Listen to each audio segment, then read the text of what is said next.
Welcome back दोस्तों। आप देख रहे हैं कोड विद एमएसपी और ये है हमारी C++ MCQ सीरीज, जहां हर क्वेश्चन के साथ आपको मिलेगा करेक्ट आंसर और डीप कॉन्सेप्ट एक्सप्लेनेशन सिंपल और इजी लैंग्वेज में। तो बिना टाइम वेस्ट किए चलिए आज के MCQ स्टार्ट करते हैं। आज का टॉपिक है इंट्रोडक्शन टू C++ और इस वीडियो में आप सिर्फ आंसर्स नहीं सीखेंगे, आप समझेंगे C++ का ओरिजिन क्या है, ये कैसे काम करता है और वो छोटी छोटी चीज़ें जो बिगिनर्स अक्सर इग्नोर कर देते हैं। तो वीडियो को एंड तक ज़रूर देखिए क्योंकि ये सिर्फ एक वीडियो नहीं है, ये आपके प्रोग्रामिंग जर्नी का फाउंडेशन है। चलिए एक छोटा सा फॉर्मेट समझ लेते हैं। हर क्वेश्चन के बाद मैं आपको दूंगा करेक्ट आंसर, उसका डिटेल्ड एक्सप्लेनेशन सिंपल हिंदी में, और सबसे इंपॉर्टेंट कॉन्सेप्ट क्लैरिटी। यहाँ रट्टा नहीं लगाना, यहाँ समझना है। चलिए पहला क्वेश्चन देखते हैं। Who developed C++? ऑप्शंस है A Dennis Ritchie, B Bjarne Stroustrup, C James Gosling, D Guido van Rossum. Correct answer है बी बियार्ने स्ट्राउस्ट्रिप। अब इसको थोड़ा आराम से समझते हैं। सबसे पहले एक बात क्लियर कर लो, C++ एक बिल्कुल न्यू लैंग्वेज नहीं है। एक्चुअली ये C लैंग्वेज का अपग्रेडेड वर्जन है। 1970s में डेनिस रिची ने C लैंग्वेज बनाई थी और C काफ़ी पावरफुल थी, फास्ट भी थी। लेकिन एक प्रॉब्लम थी, रियल वर्ल्ड चीज़ों को मॉडल करना थोड़ा मुश्किल था। यहाँ से एंट्री होती है बियार्ने स्ट्राउस्ट्रप की। उन्होंने सोचा अगर C की पावर को मेंटेन रखा जाए और उसमें ऊप ऐड कर दिया जाए तो प्रोग्रामिंग और स्ट्रांग हो सकती है। इसी आइडिया से बना C विद क्लासेस और वही आगे चल के C++ बन गया। और एक इंटरेस्टिंग बात, C++ का नाम ही एक्सप्लेन करता है सब कुछ। C++ इक्वल्स C+ इंक्रीमेंट, यानी C का इम्प्रूव्ड वर्जन। बाकी ऑप्शंस आप अपनी जानकारी के लिए याद रख सकते हैं। डेनिस रिची जिन्होंने C प्रोग्रामिंग लैंग्वेज को डेवलप किया था, जेम्स गॉसलिंग ने जावा प्रोग्रामिंग लैंग्वेज डेवलप किया था और गुइडो वैन रॉसम ने पाइथन प्रोग्रामिंग लैंग्वेज डेवलप किया था। नेक्स्ट क्वेश्चन देखते हैं। C++ is which type of programming language? Options हैं A procedural, B object oriented, C functional, D both A and B. Answer है D both A and B. ये question थोड़ा simple लगता है लेकिन कॉन्सेप्ट यहाँ बहुत इंपॉर्टेंट है। C++ को हम कहते हैं multi paradigm language. Simple words में इसका मतलब है कि C++ एक ही तरीके से काम नहीं करता, ये मल्टीपल स्टाइल्स को सपोर्ट करता है। जैसे प्रोसीजरल प्रोग्रामिंग जहां हम स्टेप बाय स्टेप इंस्ट्रक्शंस लिखते हैं, और ऑब्जेक्ट ओरिएंटेड प्रोग्रामिंग जहां हम रियल वर्ल्ड ऑब्जेक्ट्स के थ्रू कोड लिखते हैं। इसीलिए C++ फ्लेक्सिबल है और इसी वजह से बिगिनर्स से लेकर एडवांस डेवलपर्स तक सब यूज करते हैं। नेक्स्ट क्वेश्चन देखते हैं। What is the extension of a C++ source file? Options हैं A dot C, B dot CPP, C dot Java, D dot py. Correct answer है बी डॉट सीपीपी। चलिए इस कॉन्सेप्ट को एकदम क्लियरली समझते हैं। देखिए, जब भी हम कोई प्रोग्राम लिखते हैं तो उस फाइल का एक एक्सटेंशन होता है। ये एक्सटेंशन सिस्टम को ये बताता है कि फाइल किस प्रोग्रामिंग लैंग्वेज में लिखी गई है। अब अगर स्पेसिफिकली C++ की बात करें, C लैंग्वेज के लिए एक्सटेंशन होता है डॉट सी, जावा के लिए डॉट जावा, पाइथन के लिए डॉट पाई वाई और C++ के लिए स्टैंडर्ड एक्सटेंशन होता है डॉट सीपीपी। अब ये इंपॉर्टेंट क्यों है? क्योंकि जब आप अपना प्रोग्राम कंपाइल करते हो तो कंपाइलर सबसे पहले फाइल का टाइप चेक करता है। अगर एक्सटेंशन सही होगा तो कंपाइलर उस कोड को प्रॉपरली कंपाइल करेगा। लेकिन अगर आप गलत एक्सटेंशन यूज कर देते हो तो या तो प्रोग्राम कंपाइल नहीं होगा या फिर एरर दे सकता है। तो एक लाइन में याद रख लो, C++ सोर्स फाइल का एक्सटेंशन होता है डॉट सीपीपी। और एग्जाम में ये क्वेश्चन बहुत बार डायरेक्टली पूछा जाता है, इसीलिए इसको कंफ्यूज मत करिएगा। नेक्स्ट क्वेश्चन देखते हैं, थोड़ा सा ट्रिकी है।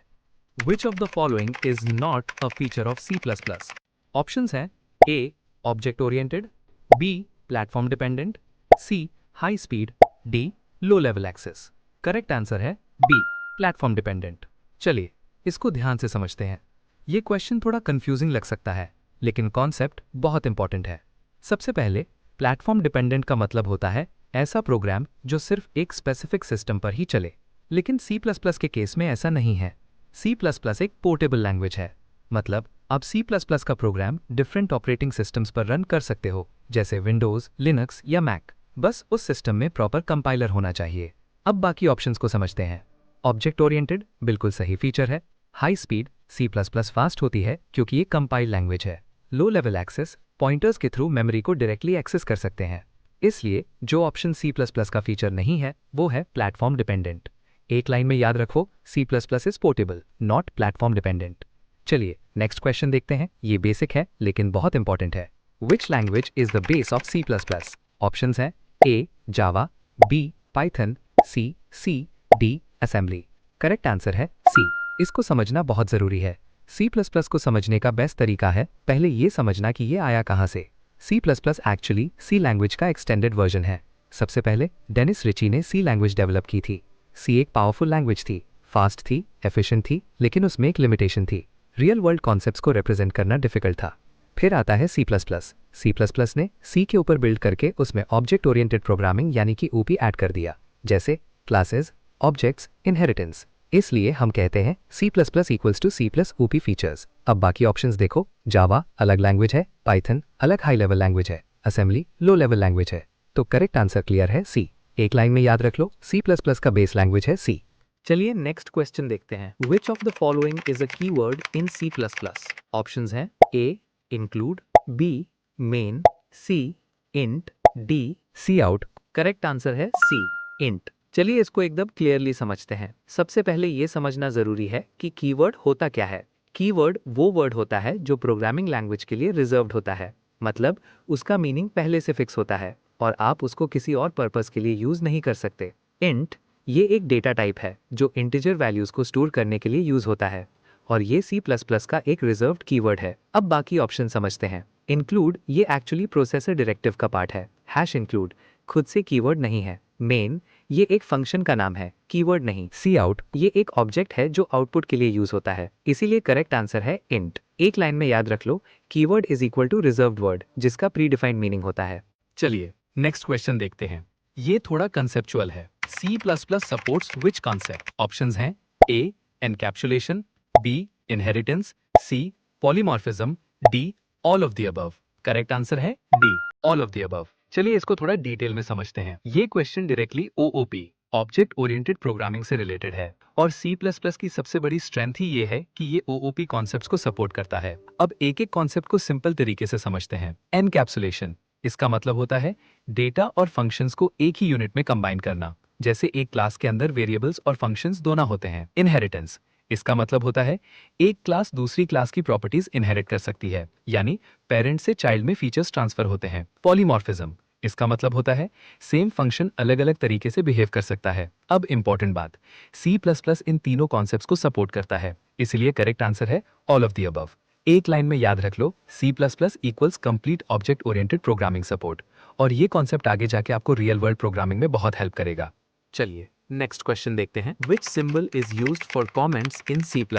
ऑप्शंस हैं A double slash, B slash, star slash, C hash, D both A and B. Correct answer है D both A and B. चलिए इसको सिंपल तरीके से समझते हैं। प्रोग्रामिंग में कमेंट्स का यूज होता है कोड को एक्सप्लेन करने के लिए या फिर नोट्स लिखने के लिए। सबसे इंपॉर्टेंट बात, कंपाइलर कमेंट्स को इग्नोर करता है, मतलब वो एग्जीक्यूट नहीं होते। अब C++ में दो टाइप के कमेंट्स होते हैं। एक डबल स्लैश, ये सिंगल लाइन कमेंट के लिए यूज होता है। एक स्लैश स्टार स्लैश, ये मल्टी लाइन कमेंट के लिए यूज होता है, यानी आप एक से ज्यादा लाइंस को कमेंट कर सकते हो। अब ऑप्शन सी में जो हैश दिया है वो एक्चुअली प्री प्रोसेसर डायरेक्टिव्स के लिए यूज होता है, जैसे हैश इंक्लूड। इसलिए करेक्ट आंसर है बोथ ए एंड बी। एक लाइन में याद रख लो, C++ में कमेंट्स के लिए डबल स्लैश और स्लैश स्टार स्लैश दोनों यूज होते हैं। चलिए नेक्स्ट क्वेश्चन देखते हैं। ये कॉन्सेप्ट बहुत इंपॉर्टेंट है। What is the correct structure of a C++ program? Options हैं A header then main then body, B main then header then body, C body then main then header, D none.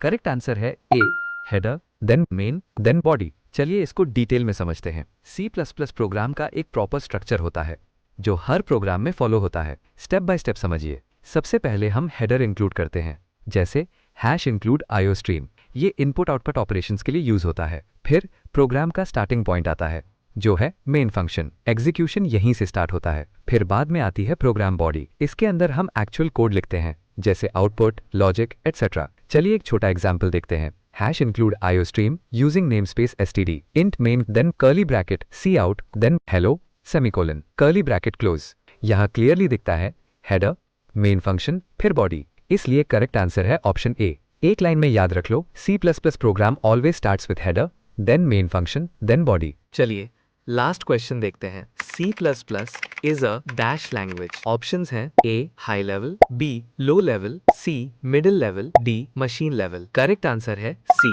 Middle level. चलिए इसको थोड़ा logically समझते हैं। Programming languages generally दो types की होती हैं। हाई लेवल लैंग्वेजेस जो ह्यूमन फ्रेंडली होती हैं जैसे पाइथन, जावा। लो लेवल लैंग्वेजेस जो हार्डवेयर के क्लोज होती हैं जैसे असेंबली। अब C++ इंटरेस्टिंग इसीलिए है क्योंकि ये दोनों के फीचर्स कंबाइन करता है। High level features classes, functions, OOP concepts. Low level features memory access जैसे पॉइंटर्स, डायरेक्ट हार्डवेयर इंटरैक्शन। इस कॉम्बिनेशन की वजह से C++ को कहते हैं मिडिल लेवल लैंग्वेज। इसीलिए करेक्ट आंसर है ऑप्शन सी। एक लाइन में याद रख लो, C++ equals high level plus low level equals middle level language. और इसी वजह से C++ इतनी पावरफुल और वर्सेटाइल लैंग्वेज है। तो दोस्तों आज हमने सिर्फ 10 क्वेश्चंस कवर किए, लेकिन अगर आपने ध्यान दिया होगा तो आपने सिर्फ आंसर्स नहीं कॉन्सेप्ट्स समझे हैं। और ऑनेस्टली प्रोग्रामिंग में वही इंपॉर्टेंट है। अगर आप चाहते हैं नेक्स्ट पार्ट तो कमेंट में लिखो पार्ट 2। और अगर आप सीरियसली प्रोग्रामिंग सीखना चाहते हो तो चैनल को सब्सक्राइब करना आपके लिए हेल्पफुल रहेगा। मिलते हैं नेक्स्ट वीडियो में।